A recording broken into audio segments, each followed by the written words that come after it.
Dos próximos capítulos aí dessa briga Lula-mercado, dólar, essa confusão toda. Mas olha só, com uma dívida de Minas com o governo federal de cerca de 160 bilhões de reais, o governador Romeu Zema afirma que é insuficiente a proposta do presidente do Senado, Rodrigo Pacheco, para renegociar o débito do estado ou dos estados que tem a situação mais grave, né? A gente está falando de Goiás, Minas e Rio Grande do Sul.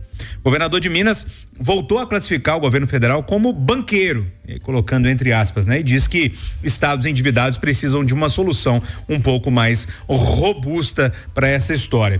Eduardo, uma reunião ontem para discutir essa história da dívida, outro assunto que vai e volta aqui no Conversa de Redação, o Rodrigo Pacheco apresentou a proposta que estava sendo confeccionada e os governadores não gostaram muito da ideia não. O Zema já saiu falando, olha, é insuficiente. E aí?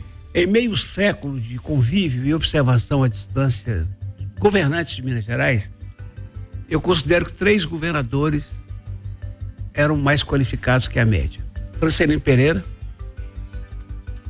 Antônio Anastasia e Romeu Zema. Romeu Zema chegou ao poder, meio que por acaso, depois de ter uma experiência administrativa. Romeu Zema não precisa e não quer roubar o dinheiro público. Ele tem responsabilidade fiscal. Ele toma porrada e vai tomar de certos setores funcionários públicos, mas jamais vai dar um aumento que ele não dá conta de pagar. Jamais vai dar. E o que ele tem feito de esforço para arrumar esse estado, que os governos anteriores, mas principalmente o Pimentel estragaram, é um negócio fenomenal. Então, o Zema tem muitas virtudes no meu modesto modo de ver. Mas o Zema, no que toca essa questão da dívida, erra feio. Eu já falei isso aqui várias vezes, vou falar mais uma vez. Primeiro, que lá atrás ele encontrava um ambiente hostil na Assembleia por conta do presidente. Mas com a mudança, ele já tem um aliado, que é o Tadeuzinho. Em vez dele, se não ficar amigo do Lula, pelo menos conviver, respeitar, parar de falar mal do Lula como ele fala desnecessariamente, em vez dele se recusar, por exemplo, a ir à Pampulha, como fez o Fuad, não precisa ir no palanque. Vá a Pampulha, o Lula está chegando assim, senhor presidente, seja bem-vindo. Não, xinga, ataca. Aí, ele que já tinha um aliado na Assembleia, arranja outro lá no Senado da República, o presidente do Congresso. Ah, mas o outro tem interesse em 26. Esquece isso, gente. O Rodrigo está buscando uma solução. E se está buscando uma solução, alie-se. Mas o Zema nunca dá uma demonstração. Ontem até que ele falou, eu reconheço o esforço do Rodrigo, mas é pouco. É pouco para dizer assim, opa, tem um mineiro lá que quer resolver, vamos resolver. Aí sai de uma reunião de 5 governadores dizendo o seguinte, não agrada. E eu fico na dúvida, Júnior, eu não estava lá dentro, eu não tinha um mosquitinho para me contar se ele colocou isso na mesa. Se ele falou isso na mesa com os outros governadores e com o Rodrigo, olha aqui, isso aqui não serve por causa disso, disso. Ou se ficou calado, ficou cá fora e reclamou. E tem muita gente boa que acha que o Zema tem preferência pelo tal do regime de recuperação fiscal que aprovar aqui. Eu não sei. Eu sei que cabeça de juiz nós aprendemos o quê? Pode ser qualquer coisa, né? O Supremo vai julgar essa dívida. E se me aparecem uns 2 ou 3 lá e decide que Minas tem que pagar a dívida, o Estado está quebrado, hein? Quebrou, fechou a porta. Então, gente... Quebrar significa não ter dinheiro para pagar o funcionalismo. Para não pagar nem a gasolina da polícia. Então, gente, sabe, na boa, eu que tenho liberdade para dizer isso, profissional e até pessoal, passei a gostar dele pra caramba, quer dizer isso. Governador, eu acho que o senhor, nesse tocante à dívida, o senhor tem uma influência de alguém raivoso, ou de alguém que tem outros planos para 2026, essa bobagem política, eu falo com o Júnior Moreira todo dia, que eleição de 2 em 2 anos quebra esse país, mas o Júnior, que é meu chegado nesse ponto, discorda. Mas o governador, aqui, na boa, não continua batendo de frente, não, porque o senhor já foi acusado pelo Haddad de gostar dessa situação. O senhor foi, agora, semana passada, o Lula falou, o senhor continuava aí quietinho enquanto tinha liminar. Essa liminar vai cair. Ô Marcelo da Fonseca, me parece que a briga toda está em torno dos juros da dívida, né? Porque esses juros vão encarecer mais ou menos o valor inicial dessa dívida toda. O Zema está falando que não é o pacote ideal, já vi rumores também no Rio Grande do Sul, em Goiás, o Caiado, o Leite e tal, falando sobre isso também.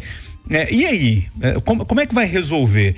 Porque eu acho que uma proposta ideal é difícil de acontecer, de aparecer, né? É exatamente isso, né, Júnior? Eu vejo que uma inabilidade política do governador Romeu Zema, porque na política nem sempre a gente consegue o ideal, né? Aquela solução utópica que dá tudo certo, que todo mundo concorda. Então, muitas vezes é preciso buscar o possível. É preciso buscar o que é possível fazer, que pode agradar a União e que pode aliviar o cofre do Estado. Parece que o governador, se não é do jeito dele, ele escancara que ele está insatisfeito. Né? O Eduardo lembrou bem, o governador melhorou muito, né, em relação à habilidade política do primeiro mandato para o segundo. Né? No primeiro mandato, o governador tinha uma equipe muito mais técnica, não conversava com a Assembleia. Nesse segundo mandato, já começou a colocar vários ex-deputados, integrantes do Novo que não conseguiram se eleger, ganharam cargos no governo. O governador começou a ser mais político, né, conseguir ter uma ponte melhor com a Assembleia. Então ele mudou muito. Só que em alguns pontos, e aí na relação com o governo federal, parece que ele não mudou nada.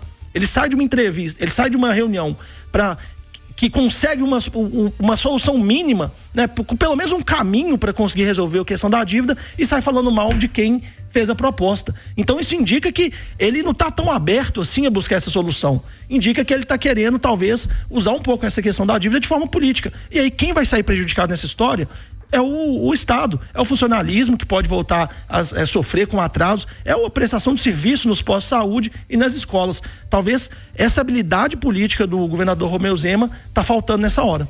William Travassos, e essa briga aí da recuperação aqui, fiscal? Né? Primeiro eu falo pro Zema não bater de frente. Zema, eu conversava ontem com a Cirantão, eu dizia o seguinte, que eu tinha uma outra percepção do Zema antes de morar aqui em Minas Gerais. Vendo o Zema atuando, realmente eu acredito que ele não tem lá o perfil como tem um Tarcísio para ser um presidente da República. Porém, eu não posso dizer pro Zema, não bate de frente.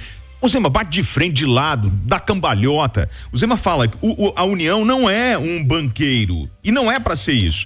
Eu brincando, e eu gosto de brincar, peguei lá a calculadora do cidadão, Banco Central do Brasil. Tem uma calculadora que você diz a data, né, e o índice que você vai usar. Aí eu peguei janeiro de 1998, a gente tinha 14 bi, que era o valor dessa dívida. Atualizei para o mês 5 de 2024, 14 bilhões, usando o IGPM. Isso dá 108 bi. Estão cobrando 160. Aí eu falei, não, tudo bem, não vou usar o IGPM. Vou usar o IPCA, 14 bilhões, com os mesmo período, 67 bi. Então, assim, por que estão me cobrando 160? Porque tem um contrato, eu não vou pagar isso. Vocês estão propondo que o Zema entregue o Estado inteiro para a União, entregue as empresas, entrega tudo e a gente vai aceitar 160 bi de cobrança numa dívida de 14 bi. Se eu for na calculadoria, eu não sou economista, não tenho acesso ao contrato nem nada. Eu estou fazendo o seguinte, Eduardo está me devendo um dinheiro desde 1998, a gente vai sentar para acertar. Eu vou lá na calculadora do cidadão e vou fazer a conta. Qual índice que a gente vai usar? Eu quero saber o seguinte, esses 160 bi, isso é legal? Isso é justo, porque a União não é um banqueiro. E isso tem que ficar claro. Então, ô Zema, não arrega. Vamos pra cima. Ô Júnior, só perdão, William, né, discordar, mas eu acho que é um contrato que vale para todos os estados. Sim. É um dinheiro público. Aí a gente tem que discutir isso. Por favor, só explicar aqui, porque parece que esses 160 bilhões, ele simplesmente surgiu essa dívida. Essa dívida não é bem assim. Ela foi renegociada várias vezes. O Estado, lá na década de 90, pegou um dinheiro com a União. Então a União deixou de gastar no que precisava, talvez, em outros estados, para passar para Minas Gerais. O Estado aceitou as regras desse empréstimo.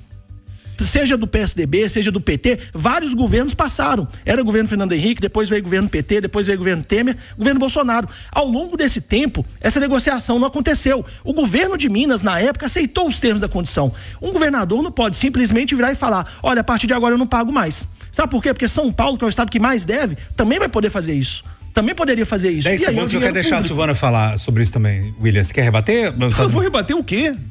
Eu sou a favor de não pagar e vamos até o final. Eu não vou te prestar contrato assim, William. Não pode comprar. Eu vou prestar dinheiro. Então o governo independente assume esse contrato e eu vou pagar essa conta depois. Silvana, e aí? Olha, o que eu ia falar era exatamente isso.